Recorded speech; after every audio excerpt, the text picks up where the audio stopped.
our sappers found some IEDs in a wall, and I went over to take intel photos, and I asked if the area was clear, and they said yes. The first step I took, I had an IED, and pretty much flew in the air, hit the ground, blacked out for a second, then woke up.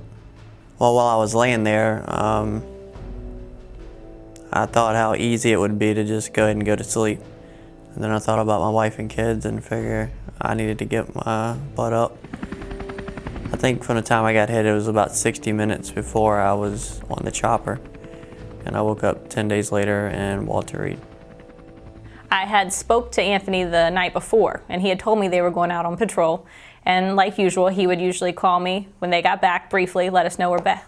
Just say, we're back, I'm safe, we're good to go. The number that popped up on caller ID was that area code, but it was not Anthony calling me. And they had told me that he had lost both his legs, and that was pretty much so all they knew at the time. I woke up to my wife's voice and a lot of pain, I believe. And I never really asked what was left because I kind of knew, but I didn't really want the answer. I mean, when he woke up and he made that initial recognition, and I could see it in his eyes because Anthony was on a ventilator, so he couldn't speak to me. But he knew who I was, and that is the most wonderful feeling in the world because I was so worried he was going to wake up and not know who I was. We are now living in an apartment complex that the Army has rented out roughly 30 rooms. We have a line across the bottom of the door. You can tell where Anthony's wheelchair hits it just to push it open because it's not, I mean, he's got to literally open it, push himself through with one hand and open the door with the other. Our laundry situation, it's a stackable washer and dryer. Cooking isn't a possibility with the stove and the oven because there's nothing for him to go under. And the knobs are in the far back, so then he'd have to reach across all the eyes to get to the knobs. It's difficult to get to the sink to do my normal hygiene stuff. I have to do acrobatics to get on my shower seat in order to take a shower. Because of our current living situation and our conditions, there aren't that many things that Anthony can do to help.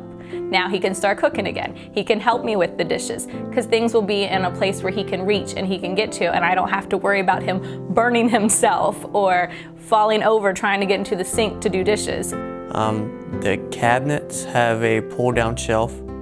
The stove is more accessible. I should be able to cook for myself. The oven, I should be able to get into it without burning myself. The bathroom situation, for him to be able to take a shower on his own without me having to physically assist him, all of those things would be perfect to help give me a little bit more of a break to sit down and almost relax, and then it takes some of that worry off of me where we can get back to our new normal, so to speak, and move on. Homes for Troops takes the volunteers and they make sure that all of them have a purpose. The patriotism now is a lot greater than it was maybe 30, 40, 50 years ago. Everybody wants to help now. If you're injured, if something a little more tragic happens, they are there to help no matter what. It's very overwhelming to have this opportunity, and we couldn't be more grateful. This will definitely be a new beginning for us, and that's what we need at this point.